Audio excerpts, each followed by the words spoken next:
Tak terasa, tak terasa waktu pun berlalu.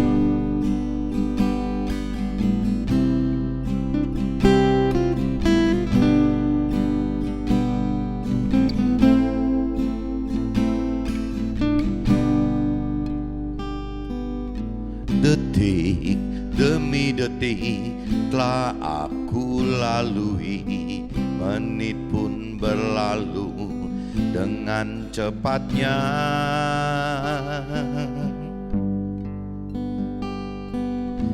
Tak terasa waktu pun berlalu. Aku masih di sini, berada di tempat ini, dan terdiam sepi, sesal tiada arti. Tuhan berikanlah aku hidayah-Mu untuk ku melangkah menuju jalan-Mu. Detik, detik demi detik telah aku lalui, menit pun berlalu dengan cepatnya.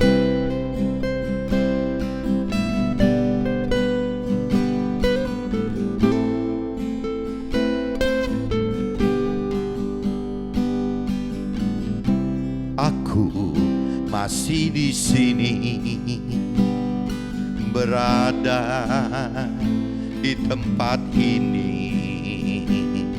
dan terdiam sepi, sesal tiada arti. Tuhan berikanlah aku hidayah-Mu untuk ku melangkah menuju jalan-Mu. Tak terasa, tak terasa waktu pun berlalu, sesalku.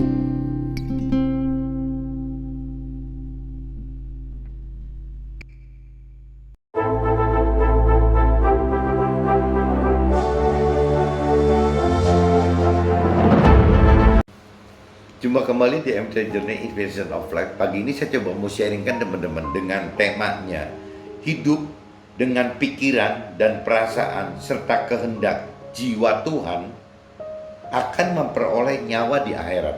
Nah, ini jadi teman-teman mesti camkan gitu bahwa kita itu hidup bisa dua cara, teman. Bisa hidup dengan jiwanya Tuhan, maksudnya dengan pikiran perasaan kehendak Tuhan, atau kita bisa hidup juga dengan pikiran perasaan kehendak kita sendiri, dengan jiwa kita sendiri. Nah, kalau diistilahkan jiwa ini berujung kepada nyawa, nyawa itu dalam arti kehidupan gitu. Maka apabila kita hidup dengan jiwa kita, pikiran perasaan kehendak kita, maka kita di akhirat akan kehilangan nyawa kita, teman-teman. Kita mendapatkan nyawa di dunia ini karena pikiran perasaan kehendak kita, nyawanya di dunia, tapi tidak sesuai dengan pikiran perasaan kehendak Tuhan, jiwanya Tuhan di akhirat. Sedangkan Tuhan menghendaki pikiran perasaan kehendak yang terjadi di dalam kita itu harus sama dengan apa yang dipikiran, perasaan dan kehendak Tuhan, teman-teman. Nah, ini semua pikiran perasaan kehendak Tuhan itu tercurah ada di firman Tuhan, teman. Ada di perintah peraturan firman Tuhan, ada di bagaimana kita mau melakukan firman Tuhan gitu. Nah, itu semua jiwa Tuhan itu ada di situ, teman-teman. Dan di dalam firman-Nya, detailnya di dalam firman-Nya, sehingga kita bisa melakukan firman Tuhan. Enggak, apabila kita melakukan firman Tuhan, berarti kita akan mendapatkan nyawa, teman-teman. Nyawa di akhirat. Maksud Tuhan seperti itu teman-teman. Jadi kembali lagi hidup dengan pikiran dan perasaan serta kehendak jiwanya Tuhan, pikiran apa perasaan kehendak Tuhan gitu, yaitu akan mendapatkan nyawa kehidupan di dalam akhirat nanti teman, di dalam sorga gitu. Nah ini dasarnya teman-teman dari kitab Lukas pasal 13 ayat 22 sampai 30 dan kitab Lukas pasal 17 ayat 20 sampai 37 teman-teman. Sebelum masuk ke draft, coba saya urai dulu teman-teman.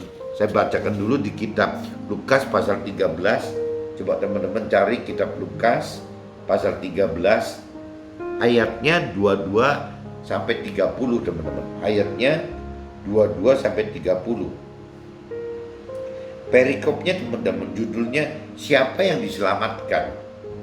Kemudian Nabi Isa berjalan keliling dari kota ke kota, dari desa ke desa sambil mengajar dan meneruskan perjalanannya ke Yerusalem.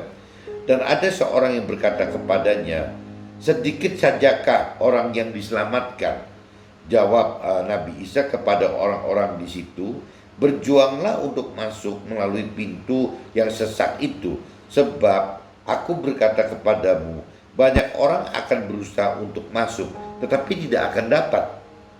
Jika tuan rumah telah bangkit dan telah menutup pintu, kamu akan berdiri di luar dan mengetok-ketok pintu sambil berkata, Tuan, bukakanlah kami pintu. Dan dia akan menjawab dan berkata kepadamu, aku tidak tahu dari mana kamu datang. Maka kamu akan berkata, kami telah makan dan minum di hadapanmu dan engkau telah mengajar di jalan-jalan kota kami. Tetapi ia akan berkata kepadamu, aku tidak tahu dari mana kamu datang, dan enyahlah dari hadapanku, hai kamu sekalian yang melakukan kejahatan. Di sanalah akan terdapat ratap dan retak gigi apabila kamu akan melihat Abraham dan Ishak dan Yakub dan semua nabi di dalam kerajaan Allah, tetapi kamu sendiri dicampakkan keluar. Dan orang akan datang dari timur dan dari barat dan dari utara ke selatan dan mereka akan duduk makan di dalam kerajaan Allah. Dan sesungguhnya ada orang yang terakhir akan menjadi orang yang terdahulu, dan ada orang yang terdahulu yang akan menjadi orang yang terakhir. Nah ini teman-teman, ini kalau cerita perikopnya siapa yang diselamatkan. Nah ini yang harus kita hati-hati teman-teman. Jadi kadang-kadang apa ya, kita terlalu percaya diri bahwa kita ini seolah-olah sudah percaya Tuhan, sudah mengenal apa pikiran perasaan kehendak Tuhan. Tapi secara realita tidak teman-teman. Jadi semua itu dasarnya karena kembali lagi jiwa kita sendiri, pikiran perasaan kehendak sendiri. Pikiran perasaan kehendak kita sendiri sebagai manusia itu akan melahirkan nyawa yang dengan versi-versi kita sendiri, kehidupan yang dengan versi kita sendiri, kehidupan yang lebih mengacu kepada yang kita hidup di dunia ini teman-teman.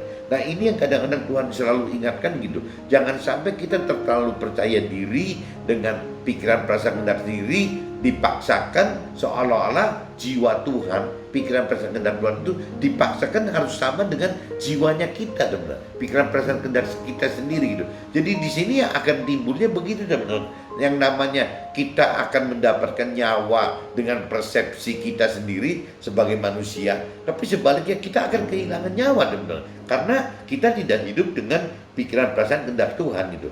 Nah ini yang teman-teman mesti sadar bahwa siapa yang diselamatkan itu adalah orang yang melakukan firman Tuhan. Firman Tuhan, dan Tuhan katakan seperti itu. Bukan cuma orang yang mengenal dan mengerti akan firman Tuhan saja, tapi orang yang melakukan firman Tuhan adalah yang diselamatkan. Nah pertanyaannya, apakah kita mengenal firman Tuhan? Apakah kita mengerti firman Tuhan?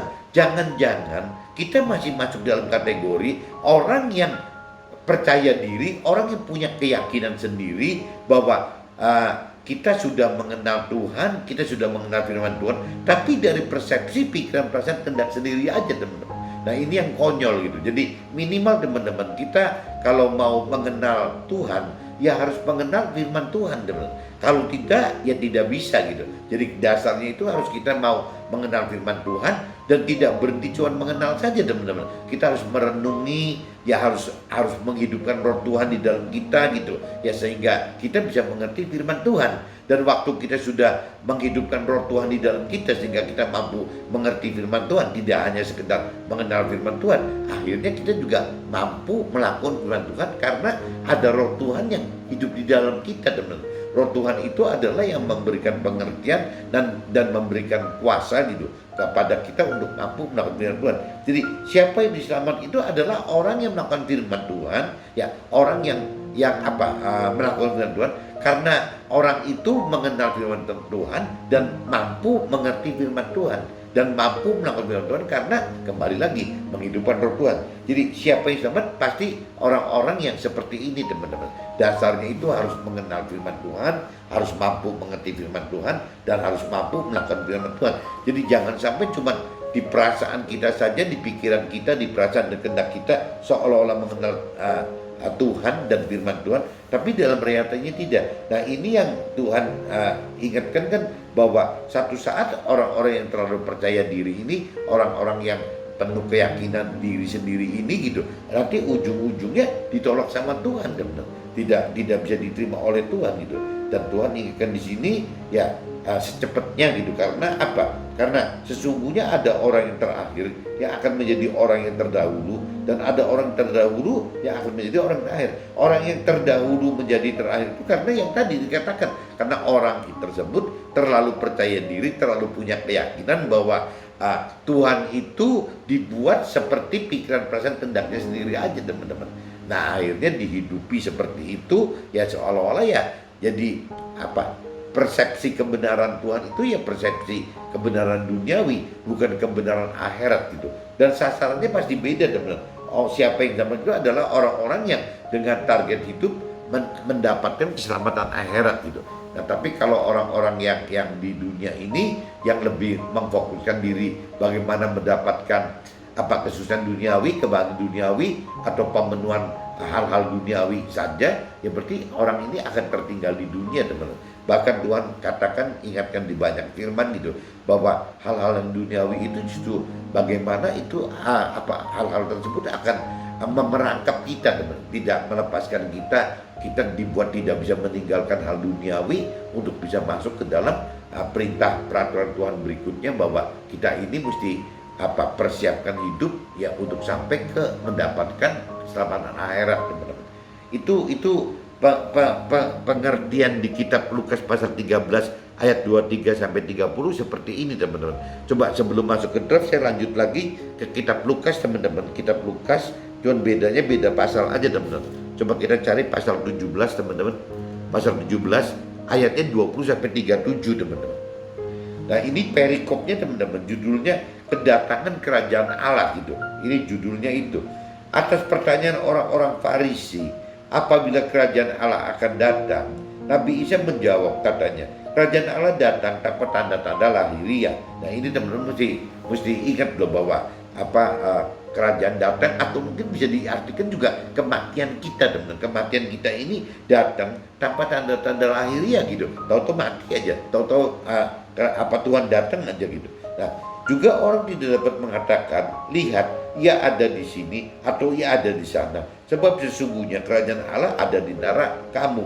Jadi banyak sekali orang mencari-cari Tuhan, teman-teman, ya untuk bisa mengenal kerajaan Allah itu banyak sekali orang mencari Tuhan dengan mencari sana sini gitu. Ya padahal kalau bicara dari persepsi Tuhan, ya Tuhan itu ada di antara kita sendiri, ada di roh dan kebenaran yang kita miliki gitu. Bukan di mana-mana gitu. Adanya di dalam kita, ya dalam roh kita dan dalam kebenaran firman Tuhan yang ada di dalam kita. Nah, ini yang mesti kita tergali dulu, teman-teman. Jangan sampai seperti orang yang berkeyakinan, orang yang percaya diri, seolah-olah mencari Tuhan itu di tempat-tempat yang dianggap keramat lah, dianggap suci lah, segala macam gitu. Nah Tuhan cuma balikin lagi bahwa sebenarnya Tuhan itu, kerajaan Allah itu, Tuhan itu ada di dalam diri kita sendiri, teman-teman. Yang di dalam roh dan kebenaran. Di dalam roh berarti bagaimana Tuhan bisa dihidupkan dalam roh kita dan dalam kebenaran, dalam arti kata ya kita mesti belajar mengenal mengerti akan firman Tuhan, melakukan firman Tuhan ya dengan ya ngikutin perintah peraturan firman Tuhan itu teman-teman. Nah kalau kita sudah bisa seperti itu ya berarti ya Tuhannya bukan di sana sini tapi ada di dalam kita gitu, di dalam kita sendiri, di dalam roh kita dan di dalam kebenaran kita, di dalam roh Tuhan, di dalam firman Tuhan. Kuncinya cuma dua itu saja teman-teman. Jadi kalau kita sudah mempunyai dasar firman Tuhan dan kita sudah memiliki roh Tuhan gitu, ya pasti kita akan bisa mampu mengerti dan melakukan firman Tuhan. Nah di situ adalah ya tempatnya kerajaan Allah gitu yang sudah ada dalam kita. Ya kita kalau pengen mencari Tuhan ya di posisi itu teman-teman. Harus mau mengenal, harus mampu mengerti dan harus mampu melakukan firman Tuhan. Ya semua itu dasarnya harus ada firman Tuhan dan juga harus ada roh Tuhan untuk bisa menghidupkan itu teman-teman. Jadi yang diingat di sini sebab sesungguhnya kerajaan Allah ada di antara kamu, itu maksudnya itu teman-teman. Jadi nggak usah nyari sana sini tapi ya kita coba menghidupkan roh Tuhan di dalam kita, roh kita gitu, dan kita menghidupkan firman itu dengan roh Tuhan sehingga kita mampu mengerti dan kita melakukan firman Tuhan dengan menghidupkan roh Tuhan sehingga kita mampu melakukan firman Tuhan teman-teman. Dan ia berkata kepada murid-muridnya, Nabi Isa berkata kepada murid-muridnya, akan datang waktunya kamu ingin melihat satu daripada hari-hari anak manusia itu dan kamu tidak akan melihatnya. Dan orang akan berkata kepadamu, lihat ia ada di sana, lihat ia ada di sini, jangan kamu pergi ke situ dan jangan kamu ikut. Sebab sama seperti kilat memancar dari ujung langit yang satu ke ujung langit yang lain, demikian pula lah kelak halnya anak manusia pada hari kedatangannya. Tetapi ia harus menanggung banyak penderitaan dahulu dan ditolak oleh angkatan ini. Dan sama seperti terjadi pada zaman Nuh, demikian pula lah halnya kelak pada hari-hari anak manusia. Mereka makan dan minum, mereka kawin dan dikawinkan, sampai kepada hari Nuh masuk ke dalam bahtera. Lalu datanglah air bah dan membinasakan mereka semua. Demikian juga seperti yang terjadi di zaman Lot. Mereka akan makan dan minum, mereka membeli dan menjual, mereka menanam dan membangun. Tetapi pada hari Lot pergi keluar dari Sodom, turunlah hujan api dan hujan belerang dari langit dan membinasakan mereka semua. Demikianlah halnya kelak pada hari di mana anak manusia menyatakan dirinya kembali. Barang siapa pada hari itu sedang di peranginan di atas rumah dan barang-barangnya ada di dalam rumah, janganlah ia turun untuk mengambilnya. Dan demikian juga orang yang sedang di ladang, janganlah ia kembali. Ingatlah akan istri Lot. Barang siapa berusaha memelihara nyawanya, ia akan kehilangan nyawanya. Dan barang siapa kehilangan nyawanya, ia akan menyelamatkan nyawanya. Nah ini kalau cerita di ayat 32 dan 33, dan ayat 32 itu firman Tuhan katakan ingatlah akan istri Lot. Nah di 33 itu kejadian di istri Lotnya. Apa yang terjadi istri Lot? Istri Lot itu teman-teman waktu Tuhan perintahkan untuk meninggalkan Sodom dan Gomora gitu. Ya satu keluarga Lot itu istrinya dan anak-anaknya pergi dari Sodom Gomora, kecuali istrinya itu menoleh ke belakang teman. Nah maksudnya menoleh ke belakang itu kembali lagi ke nyawa, kehidupannya si istri Lot ini tidak bisa meninggalkan kehidupan duniawinya gitu. Nah waktu istri Lot melihat ke belakang gitu malah kehilangan nyawanya. Jadi ya kehidupan pola-pola hidup cara lama dia yang tidak bisa ditinggalkan malah jadi akhirnya menyebabkan dia ya meninggal gitu. Ya kehilangan nyawa gitu. Jadi tidak bisa nyampe untuk mendapatkan nyawa yang di akhirat yang Tuhan janjikan bagi semua manusia itu teman-teman. Istri Lot itu seperti itu teman-teman. Aku berkata kepadamu, pada malam itu ada dua orang di atas satu tempat tidur, yang seorang akan dibawa dan yang lain akan ditinggalkan. Ada dua orang perempuan bersama-sama menghilang, yang seorang akan dibawa dan yang lain akan ditinggalkan. Kalau ada dua orang di ladang, yang seorang akan dibawa dan yang lain akan ditinggalkan. Kata mereka kepada Nabi Isa, di mana Tuhan? Katanya kepada mereka, di mana ada mayat, di situ berkerumun burung nasar. Nah ini saya sudah bacakan di kitab Lukas teman-teman, pasal 17 ayatnya 20 sampai di 37, ya di sini mengingatkan khususnya jangan sampai kita seperti istrinya Lot gitu. Jadi jangan sampai kita sudah sudah mau mengenal perintah peraturan firman Tuhan, kita sudah mau mengerti perintah peraturan firman Tuhan, kita sudah mau melakukannya, tapi cara pikir, perasaan dan kehendak kita, jiwa kita itu masih terkungkung oleh hal-hal duniawi teman-teman. Nah ini yang menyebabkan nanti kita malah kehilangan nyawa. Versi Tuhannya, versi firman Tuhan seperti itu. Kehilangan nyawa maksudnya kita kehilangan hidup di dalam akhirat nanti teman-teman. Karena kita sudah binasa di dalam dunia sekarang gitu. Karena pikiran, perasaan, kehendak kita itu ditaruhkan di dunia sekarang gitu. Apa keinginan hidup kita itu, cara-cara pola hidup, pola pikir kita itu ditaruhkan di dunia ini, akhirnya malah jadi kehilangan nyawa untuk di akhiratnya teman-teman. Nah ini saya sudah bacakan teman-teman di kitab Lukas pasal 13 ayat 22 sampai 30, dan saya sudah bacakan di kitab Lukas pasal 17 ayat 20 sampai 37 teman-teman. Nah ini saya coba masuk ke draft aja teman-teman. Di draft itu saya tulis kaitan dengan kitab Matius teman-teman. Kitab Matius pasal 9 ayat 17 gitu. Ini dikaitkan dengan kitab Matius ayat 9 pasal 9 ayat 17. Begitu pula anggur yang baru tidak diisikan ke dalam kantong kulit yang tua. Karena jika demikian, kantong itu akan koyak sehingga anggur itu terbuang dan kantong itu pun hancur. Tetapi anggur yang baru disimpan orang dalam kantong yang baru pula. Dan dengan demikian terpeliharalah keduanya, baik si kantongnya maupun anggurnya. Ini cerita zaman dulu teman-teman. Zaman dulu itu apabila menaruh wine ya, minuman anggur itu bukan di botol teman-teman. Jadi banyaknya kayak untuk perjalanan itu dia pakai tumblernya itu dari kulit teman-teman, dari kulit, jadi kantong kulit gitu.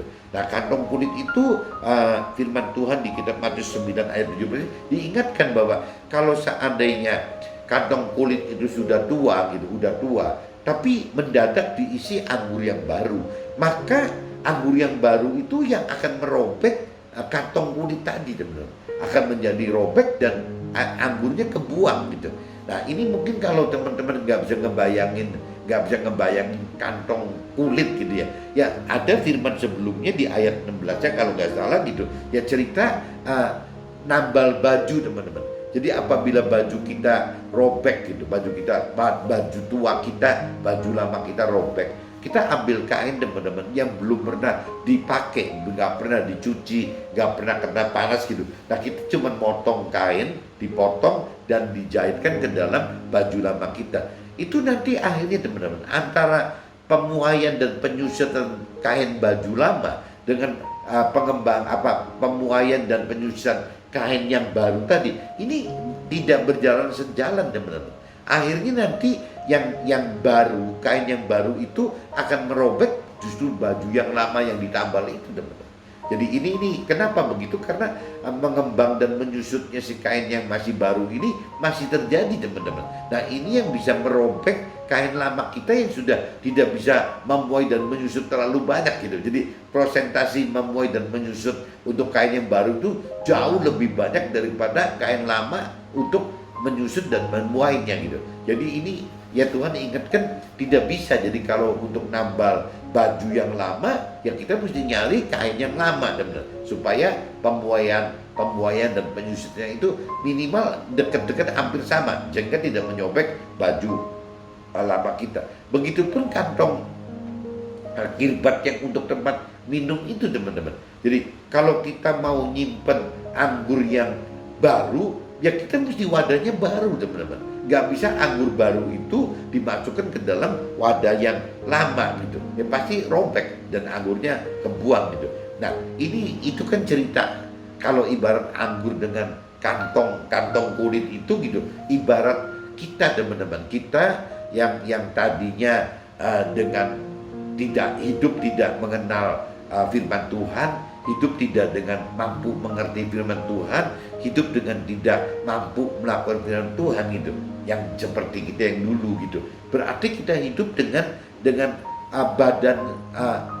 badan kita yang lama, dengan pikiran perasaan kehendak kita yang lama, teman-teman. Seolah begitu gitu. Nah, tapi begitu kita mengenal firman Tuhan, begitu kita mampu mengerti firman Tuhan, begitu kita mampu melakukan firman, berarti kita kan terjadi pikiran perasaan kehendak kita ini jadi baru, teman-teman. Jadi ada nyawa, ada kehidupan yang baru di dalam kita. Nah, kalau kita sudah ada pengenalan yang baru, ada pengertian yang baru, dan berani hidup dengan cara baru sesuai perintah peraturan firman Tuhan, kita tapi tetap dengan badan kita yang lama, dengan pola-pola pikir, pola hidup, pola rasa yang lama, akhirnya malah nggak klop, teman-teman. Bagaimana kita bisa menerapkan hal-hal yang baru gitu, yang dari pengenalan, pengertian dan kehendak firman Tuhan, berarti pikiran, perasaan, kehendak dari Tuhan itu, karena firman Tuhan dan Tuhan itu sama, kita terapin ke dalam kehidupan kita dengan pikiran, perasaan, dan kehendak kita pribadi itu, sebagai orang yang belum mengenal, mengerti akan firman Tuhan. Nah, akhirnya nggak bisa, teman-teman. Akhirnya waktu kita mau praktekkan pola-pola hidup baru, pola-pola pemikiran baru gitu, nggak bisa, teman-teman. Ya nggak bisa dipraktekkan karena kita selalu terbentur dengan pikiran, perasaan, kehendak kita yang lama, teman. Nah, ini yang dikatakan kalau kita pertahankan nyawa, maksudnya kehidupan dengan gaya lama kita, pikiran, perasaan, kehendak lama kita, itu akan kehilangan nyawa, maksudnya gitu, teman. Karena waktu Tuhan berikan pikiran, perasaan, kehendak yang baru, dikasih jiwa yang baru, dikasih nyawa yang baru gitu, teman. Ini yang nggak bisa jalan gitu. Jadi akhirnya ya kita kalau kita sudah dengan mau mengenal hidup dengan mau mengenal firman Tuhan, hidup dengan mampu mengerti firman Tuhan, hidup dengan mampu melakukan firman Tuhan, ya kembali lagi ya kita mesti pikiran, perasaan, kehendak kita itu harus dengan pola-pola yang baru, teman-teman. Ini mau nggak mau harus begitu. Tapi kalau kita dengan pola yang lama, ya nggak bisa jalan. Akhirnya malah yang firman Tuhan tadi katakan, ya malah anggurnya jadi tercurah karena kirbat kulit tuanya itu, kulit lamanya itu pecah gitu, kena anggur baru. Maksudnya gitu, teman-teman. Nah, di sini malah dikatakan kan, tetapi anggur yang baru disimpan orang dalam kantong yang baru gitu pula, dan dengan demikian terpelihara jadi keduanya. Jadi kalau kita bicara kita mau berubah gitu, bertransformasi dari hidup lama ke yang baru, ya harusnya wadah kita, tubuh jiwa kita ini juga harus berubah. Tubuh jiwa roh kita ini harus berubah menjadi yang baru, teman. Jadi tidak akan koyak bajunya, tidak akan robek kirbatnya gitu. Itu seperti itu, teman-teman. Di dalam kitab Lukas pasal 13 ayat 24, berjuanglah untuk masuk melalui pintu yang sesak itu, sebab aku berkata kepadamu, banyak orang mau berusaha untuk masuk, tetapi tidak akan dapat. Nah, firman di kitab Lukas pasal 13 ayat 24 khususnya, teman, mengingatkan juga seperti itu, teman-teman. Berjuanglah untuk masuk melalui pintu yang sesak itu, sebab aku berkata kepadamu, banyak orang akan bersama untuk masuk tetapi tidak akan dapat masuk gitu.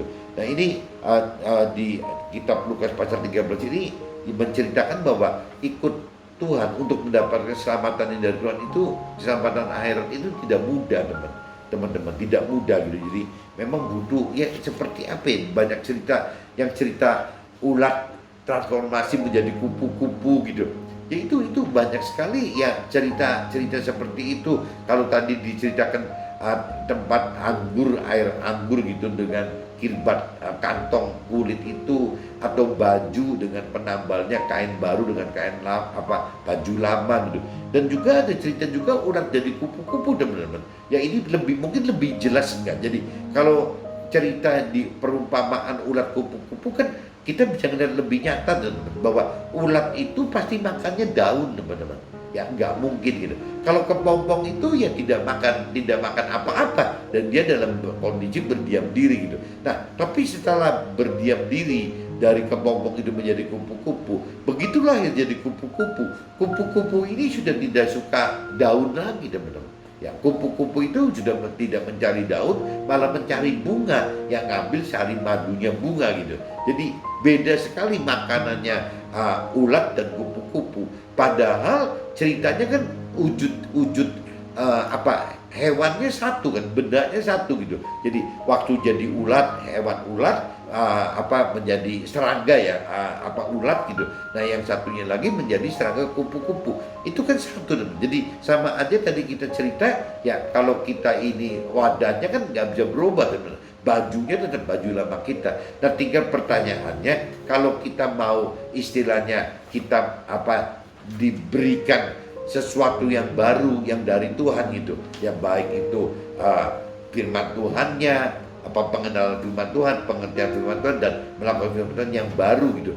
Ya itu kembali lagi ya, kita mesti persiapkan bahwa ya tubuh jiwa roh kita juga mesti baru, teman-teman, sehingga baru ketemu baru bisa keduanya terpelihara gitu. Intinya gitu, teman-teman. Banyak orang jika diuraikan akan kesesakannya. Ini pengertian saya sendiri aja, teman-teman. Kalau kita jabarkan gitu, apa ya yang disebut kesesakan itu gitu. Ya ini kalau saya jabarkan secara versi saya pribadi gitu ya. Mungkin di kelompokinya ada 6 kalau di saya, teman-teman. Jadi kelompok yang pertama itu orang yang tidak tahu Tuhan itu. Maksudnya orang yang memang hidup dari lahir sampai mati itu di lingkungan yang tidak bertuhan gitu ya. Jadi contohnya mungkin kalau orang yang hidup di pedalaman kali gitu ya tidak ada ceritanya kitab suci tidak ada gitu, apa-apa tidak ada gitu ya bagaimana lingkungannya kan tidak mendukung untuk mereka mengenal Tuhan gitu ya.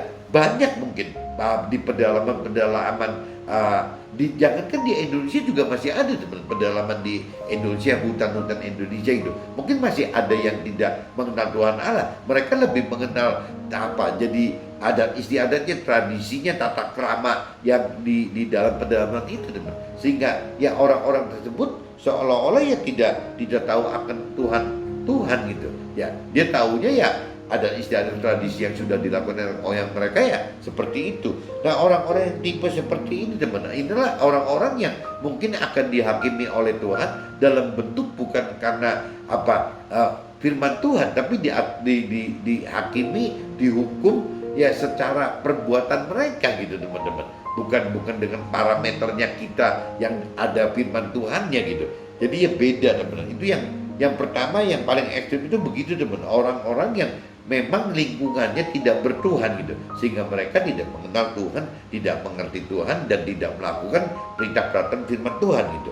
Kedua, orang yang tidak kenal Tuhan gitu, orang yang tidak kenal, maksudnya tidak kenal itu ya memang tidak kenal Tuhan itu ya tidak kenal firman Tuhan gitu. Jadi kalau kita bicara orang yang tidak kenal Tuhan itu ya orang yang tidak kenal firman Tuhan. Jadi kalau orang yang tidak kenal firman Tuhan tapi mengaku kenal, nah ini yang mesti koreksi diri, bahwa orang mengenal Tuhan itu ya harus memang mengenal firman Tuhan. Sama aja cerita beberapa mentor rohani atau pakar manajemen gitu, cerita antara bedanya tahu sama kenal, teman-teman.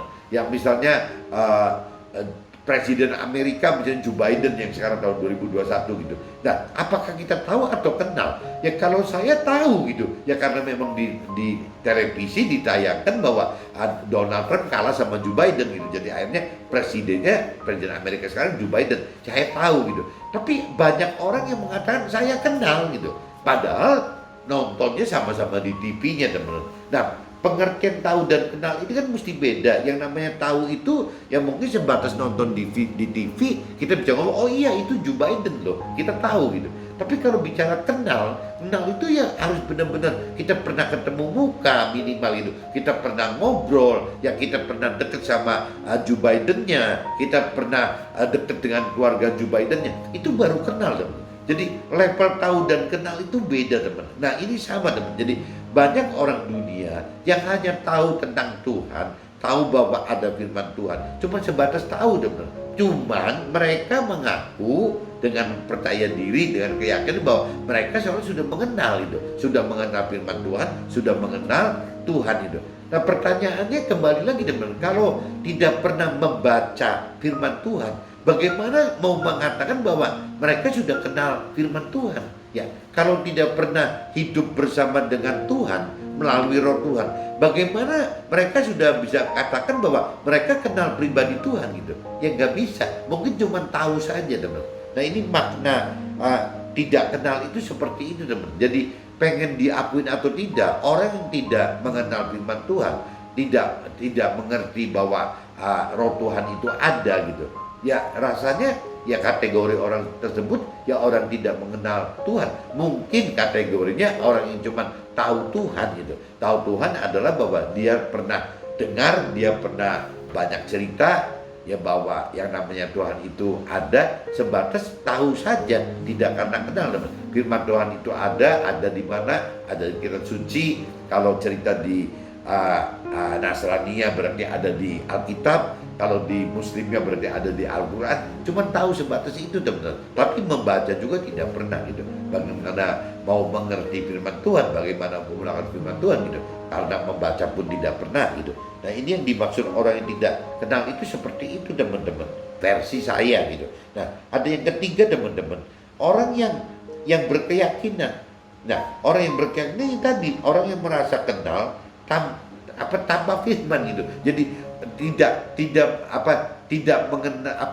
mengenal firman Tuhan, tapi ya yakin bahwa dia kenal Tuhan pribadi dan firman Tuhan. Nah, ini kan jadi konyol, teman. Jadi ya orang yang berkeyakinan itu ya harusnya benar-benar harus berubah gitu. Ya kalau memang yakin mau kenal Tuhan ya harus berubah, bagaimana benar-benar mengenal firman Tuhan, ya mampu mengerti firman Tuhan dan mampu melakukan firman Tuhan, benar. Nah, dan juga menghidupkan ya Roh Tuhan untuk bisa mampu mengerti dan mampu melakukan. Nah, orang yang seperti ini nanti baru disebut ya yakin tidak apa-apa. Tapi kalau yakin itu tidak dengan mengenal firman Tuhan, tidak mengenal Roh Tuhan, ya rasanya ya yakin kepada dirinya sendiri, kepada pikiran, perasaan, kehendak sendiri. Orang-orang seperti ini, berkeyakinan ini, yang suka maksa Tuhan itu dibentuk, diarahkan gitu,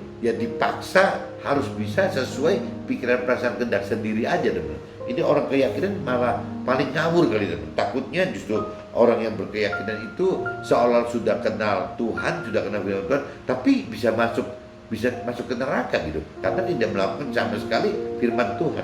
Nah, ini yang teman-teman jangan sampai masuk ke dalam kategori yang ketiga gitu.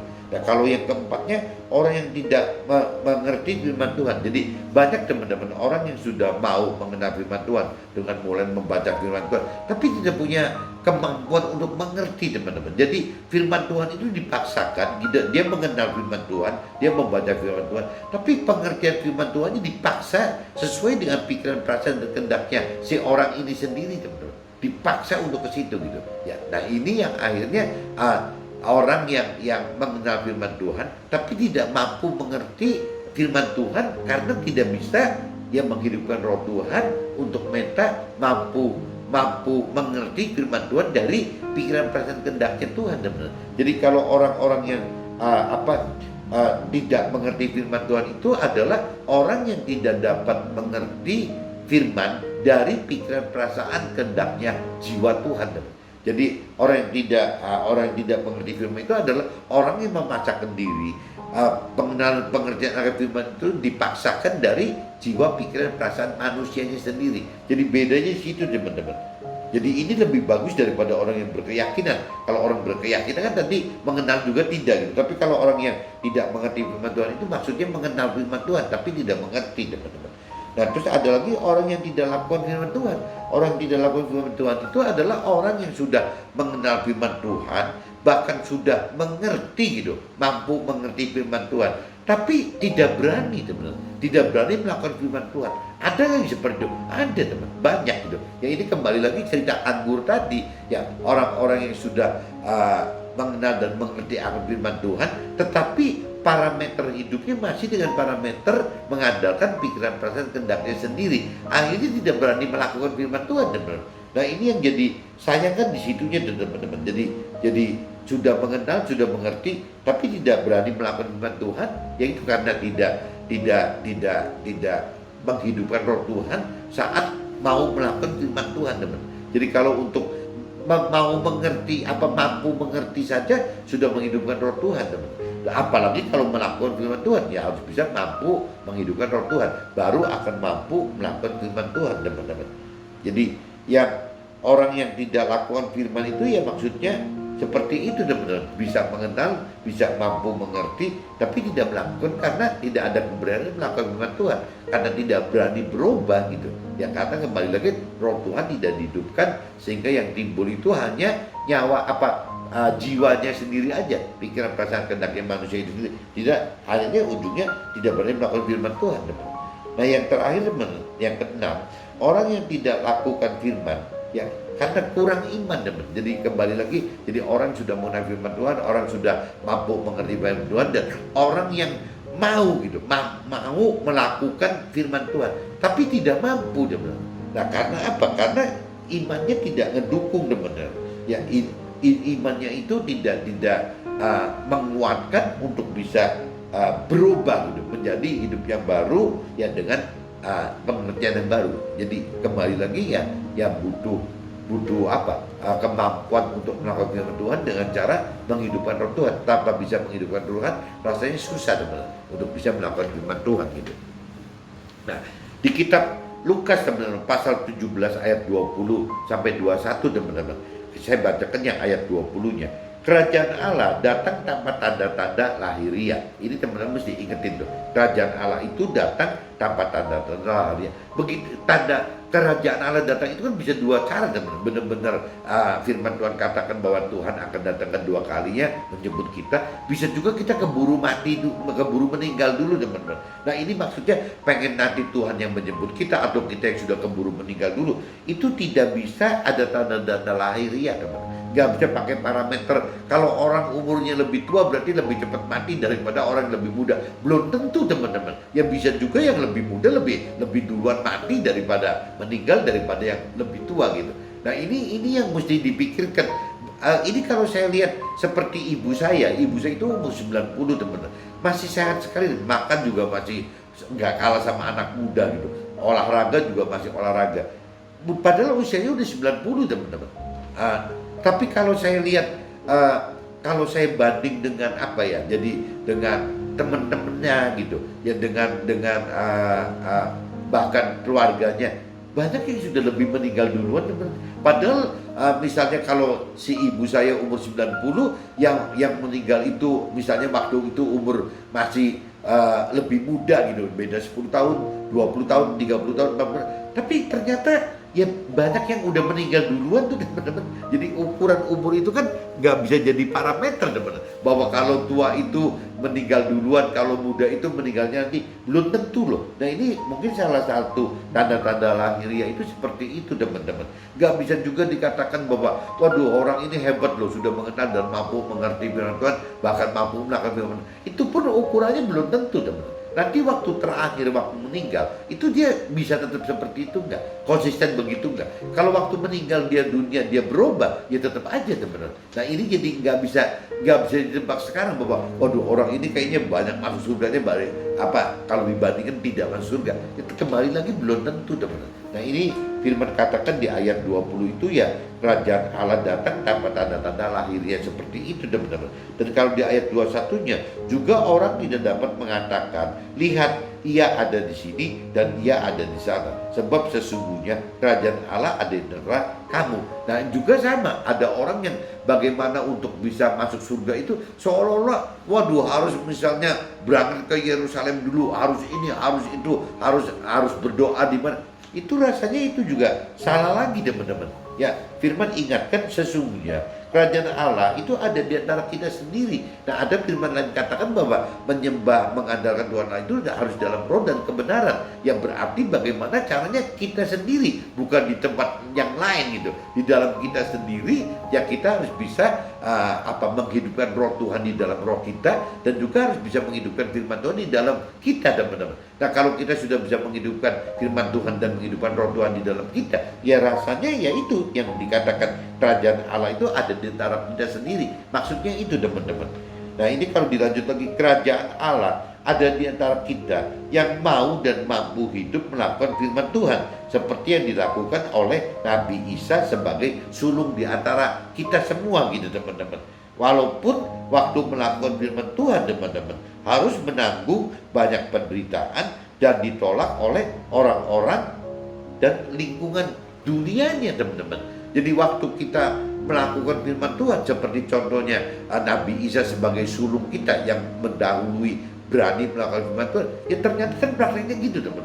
Bahkan Nabi Isa itu sampai mati jadi korban di wafat di kayu salib. Nah, secara duniawi menganggap bahwa Nabi Isa itu sebagai utusan Tuhan itu kalah gitu, ya meninggal di kayu salib. Itu kan makna duniawinya gitu, teman-teman. Tapi kalau bicara makna rohaninya, justru Nabi Isa itu harus wafat, harus kalah di kayu salib gitu. Kenapa? Karena darahnya Nabi Isa itu justru yang menebus dosa-dosa semua manusia ini, teman. Bukan cuma manusia apa yang di Nasrani aja, tapi semua manusia itu sudah ditebus oleh darah dari Nabi Isa tersebut. Nah, berarti kan mestinya waktu kalau iblis tahu bahwa Nabi Isa itu wafat, darahnya bisa nebus dosa buat semua manusia, bahkan akhirnya malah manusia itu mendapatkan firman Tuhan dari Nabi Isa waktu hidup,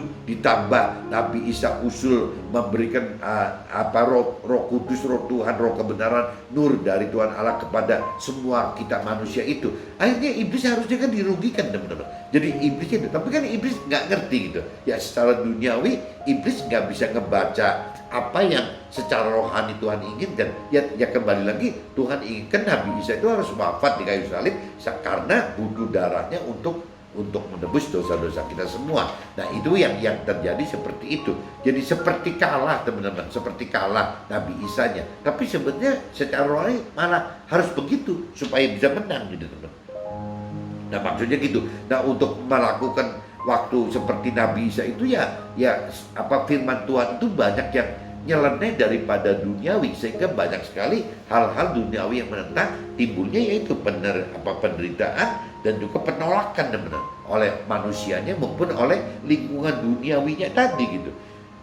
Di kitab Lukas pasal 17 ayat 33, barang siapa berusaha memelihara nyawanya, ia akan kehilangan nyawanya, dan barang siapa kehilangan nyawanya, ia akan menyelamatkan nyawanya. Itu kitab Lukas pasal 17:33 bunyinya gitu, teman. Itu yang tadi dikatakan, kalau kita mau selamat nyawanya, maksudnya yang Tuhan mau kan bagaimana kita mendapatkan keselamatan akhirat, kehidupan di dalam keselamatan akhirat, di dalam surga, di dalam akhirat gitu. Nah, ini ya mau nggak mau ya kita harus rela kehilangan nyawa di dunia ini, teman-teman. Pikiran perasaan kehendak kita di dunia harus diganti dengan pikiran perasaan kehendak Tuhan nanti untuk di alam akhirat nanti, supaya kita bisa hidup di dalam yang Tuhan inginkan gitu. Kita bisa masuk ke dalam keselamatan akhirat yang Tuhan rencanakan untuk kita, masuk ke dalam surga, jadi warga surga, bahkan menjadi tim kerajaannya surga Tuhan gitu.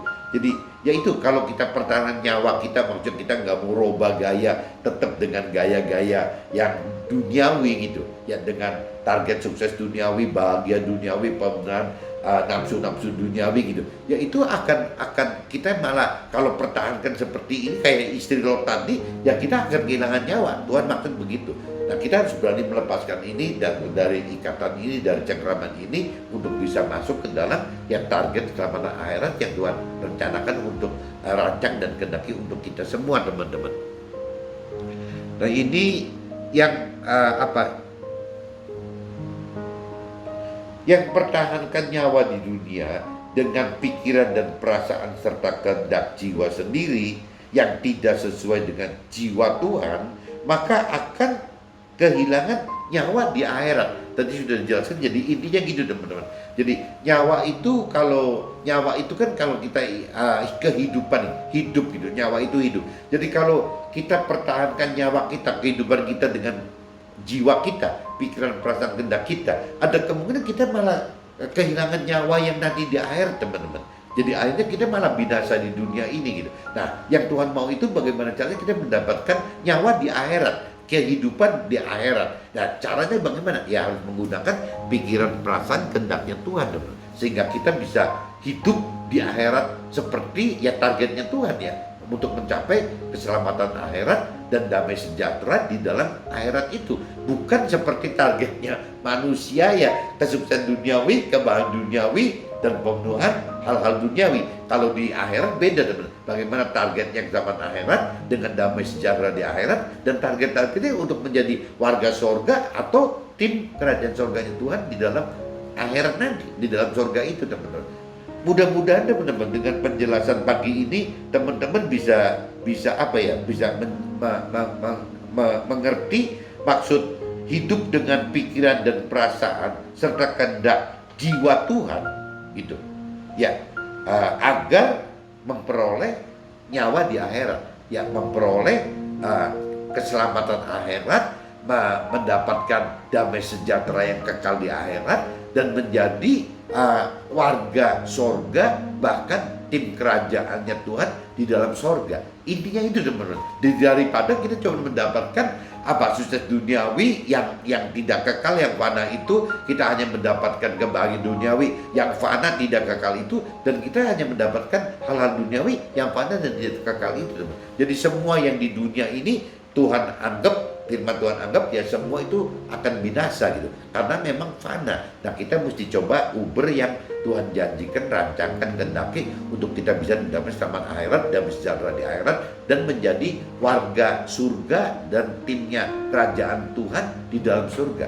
Mudah-mudahan teman-teman bisa nangkap ini, dan apabila ada bisa dimengerti dan berguna, tolong sharekan ke teman-teman juga, ke keluarga maupun teman-teman, supaya makin banyak orang yang bisa mendengar kesaksian kebenaran hidup dengan bersama Tuhan di dalam firman Tuhan. Oke teman-teman, see you, bye-bye.